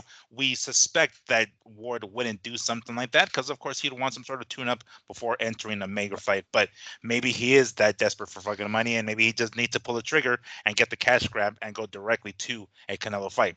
Um, if Canelo doesn't fight somebody at the end of this year, which of course he's going to usually September, right? He's going to have to decide real soon because we're already in the last couple or week and a half in July. We're going to enter August real soon, and he's going to have to start training Wow. camp. We're Yeah. almost there. So if that is the case and he does fight in September, he's going to have to make a decision here pretty quick. And just so happens this announcement is coming out by Andre Ward. So a little fishy. It seems as though Yeah. We'll see he's tomorrow. kind of broke. Yeah, exactly. Right. That's and what was it on? Was it Instagram? What the fuck was it? I think it was Instagram, right? I'm trying to think Yeah. of Instagram. I've seen it. so I can pull it up because yeah, that's and then it says and then yeah, he says I want all the smoke. That's what he's saying.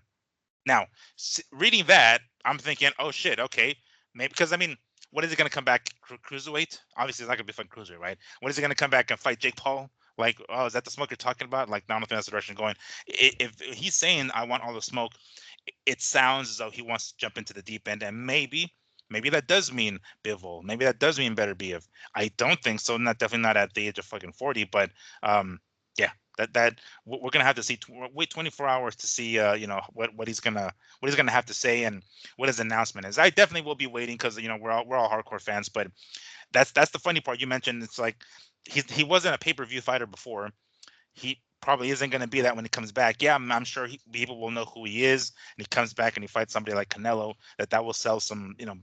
That would be the most payday that he can get is fighting somebody like Canelo.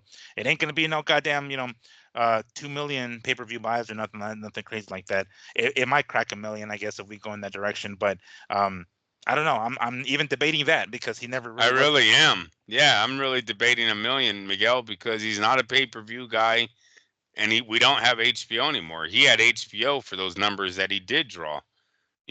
But like for when he fought in Oakland, he didn't sell out Oakland. I went to hella Andre Ward fights. Um, Damn. no, he didn't. It was kind of sad how he was respected here in the Bay Area. I told you one time I went to one of his signings, dude, and there was more Mexicans in the line than there were blacks. It was just Mm, kind of like, what the fuck, dude? The dude's from, and he halfway's from Oakland, halfway's from Hayward, however you want to say it. But he represented Oakland, California. mm. He's a gold medal winner. He's undefeated. Like, no, nobody cares. And your radio stations don't want to pump this guy. Your fucking your police station doesn't want to pump. The guy hasn't lost a fight since he's 14. You can't make a feel good story out of this. You know what I mean? Yeah. Dedication, hard work. No, nothing. Gold medal winner. Nah. All right, Uh, fuck him. You yeah. know? We'll go to Marshawn Lynch. He likes gold teeth and right, and like smoking fucking weed. We'll Yeah. fucking make a foundation after Marshawn. I love you, Marshawn. I'm just just venting. He was a man of God. Nah, I don't like that.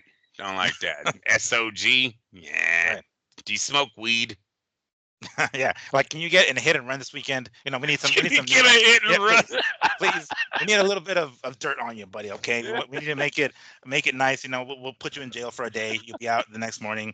Just be uncomfortable for one day. We can get a little bit more, heat behind you. That's all I'm saying. Uh, well, I don't know why I went after Marshawn, but oh well. My bad. yeah, yeah. They're You both have, from you have a the bone to town. pick with them? You have a bone to They're, pick with yeah, them? no, they're both from the town. They're both from the Oh, town. But he was always crazy. Marshawn's crazy. He used to throw gang signs after fucking touchdowns, bro. And the NFL was like, "We love this guy. He's so cool. Look at him." It's like, "Oh my god, that's a gang sign, isn't it?" It was like Deshaun Jackson. He threw up Crips or some shit after he scored a touchdown. I was like, "No, take was the he cameras off of him. No." was he crip walking or crip dancing or whatever the fuck Hey, it was? dude, that guy Oh, was fucking out there too. He was out there. But yeah, Andre never connected with that side, so I don't know how he's gonna do in a pay-per-view comeback fight. mm. Knowing Eddie, that's what Eddie's gonna do and fuck this whole thing up and probably have him fight in the UK and lose to John Ryder on point. Uh, Have John Ryder come out of retirement and be like, "Oh, this is gonna be a great fucking fight. Both these guys are gonna break fucking numbers. Are gonna fill up a stadium." Um, hey, before we go, did you hear Joshua and Dubois 90,000 tickets sold, bro? oh no shit! Wow. Yep, No, I saw. 90,000. There were. When the fuck is that? Is that in August? Is it? They were announcing it recently because they're Yeah, yesterday, right? It's coming up. yeah, it's coming up, but yeah, tickets Damn. sold out. It's Anthony. Probably has sold the most tickets in boxing, I think. If you ever add this kid's numbers up, because I don't remember the Klitschko's and all them selling out Wembley as much as he has. He's done it at least 3 times in his career. That puts him up to what? 320,000 tickets sold right there, some bullshit like that. I mean, if it's all real, right? They're Sure, saying sure. 90,000. I think he's done that. I want to say this is his third time, but no, Joshua, very good ticket seller over there. Didn't know Dubois was going to bring this much action, you know? Well, it could be just because it's an all English thing. You know what I'm saying? It's like I know, but what's name's out the door. Fury's out the door. Basically, I mean, he doesn't seem to be too interested in fighting. I mean, at one point he was, but now he's got his hands full with Usyk. So it doesn't seem like we're gonna get a Fury and AJ fight anytime soon. So the next best thing, I guess, is Dubois. yeah. Yeah, I didn't expect the fans to respond to 90,000 sold. Mm. Don't know if two Americans could do that, heavyweights could do that here. You know what I mean? That's where I'm going with that. Hmm. Is No. yeah, Dubois. I didn't think. I was like, really? It's interesting, but we will see. Sorry, you guys, that there wasn't a lot of boxing this week. Had to switch it up to this fucking MMA slash boxing slash Jake Paul bullshit. Um, hopefully the MMA world puts an end to this. I don't know if I'll be watching another one. No. Nah. Uh, well, I mean, well, if there, okay, I think if there's nothing else to watch, if there wasn't anything else going on, I would say okay. But if there, like last night, there wasn't shit. I mean, there was some fights, but no one gives a fuck about those fucking I fights. didn't That's the only one that was. I didn't really know the Mike Perry guy, and he did nothing for me, bro. Like he Mm-hmm. didn't sell this fight at all. His character in the main in during the weigh-ins and shit, all of that Yeah. seemed bogus. Dude, I'm telling you, these dudes are seeming more and more WWE-ish, and I know that these guys signed with the WWE recently.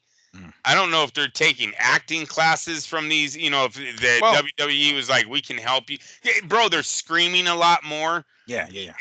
It just, I don't know. It seems like they're becoming more and more like the wrestlers. But Mike Perry didn't do anything for me. If it's another Mike Perry opponent and Mike Tyson, I'm sorry. I'm telling you guys, the only reason why I was gonna watch it, it was on fucking Netflix. If the Right. thing wasn't on That's true. Netflix, I wouldn't have watched it. Um, I'm not watching 67. What is he? 65 or 67? Who? Mike. Tyson? Yeah. No. Oh shit. No. 56. Oh, he's Yeah, 56. yeah. He's not that old shit. Hell no. I mean, there's no way that dude's in his 60s. There's no fucking way. All right, he's gonna be in his He's gonna. 60s. Yeah. All right, There you all go. right, all right. So, Uh, yeah, damn, that and sounds young. well, I mean, I'm almost he, 56. Fuck. No, I'm just kidding. but he's been through some shit, and Yeah, at the age, he yeah, was the youngest heavyweight champ, so his life started way fucking early. You know what I'm saying? yeah. So yeah, Perry. I mean, mind you, Mike Perry was out of the UFC before WWE was in the picture as far as like signing under the same umbrella. So he's Oh, just okay, he's a okay. wild motherfucker as it was. I'm telling you, he's had some trouble outside of the fucking ring too. So that dude's a wild son of a bitch. So that didn't surprise me. What surprised me that he was as fucking docile as he was in the ring. That's pissed me off. I was like, dude, at no point are you pissed at Jake for landing all the shots? At least bite him. Fuck, I don't know, something. Just it was looking for the perfect shot the whole goddamn time, and we already went over it. But yeah, it wasn't expecting it. Um, I was looking. We still got one more week before the Crawford and what the fuck, I always pronounce his name wrong. Madrimov fight coming up. So we won't go into details this week, but next week we can go because the card is pretty fucking stacked. We got Pitbull and Jose Valenzuela, which is gonna be badass. Gerald Miller, Big Baby, taking on Andy Ruiz. So we got some pretty decent fights. And we got David Morrell back there. It's pretty much gonna be a kind of a better what PBC cards should have been according to to them. They were thinking they were going to be the next big thing, and unfortunately it wasn't. But this card looks pretty fucking solid. I'm looking forward to going over it tomorrow or next week. This coming up week, we don't really have much. The only thing that we have is maybe because I'm looking at the schedule right now. Joe Joyce taking on Derek Chisora. It's going to be on ESPN Plus, and it's going to be from the UK. So chances are it's going to be early in the morning.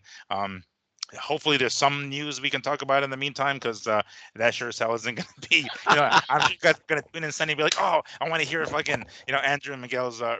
review or recap on Joe Joyce and Derek Chisora. But Anyway, that's all we got for you this week. Hopefully you guys enjoyed whatever info we were able to throw at you guys. If I got this guy do the mandatory, by all means subscribe, by all means share, like, all that good stuff, comments, because we like to hear you guys' opinions on stuff. Thank you as always for joining us and taking the time out of your Sunday or whatever day you're listening to hear us yap about the ongoings of boxing. We will see you guys next week for whatever the hell news comes up, and then the week after we got Crawford and Madridov. So thank you so much, as always, for joining us. Enjoy the rest of your weekend. Please stay safe, and we'll see you all next week. Peace.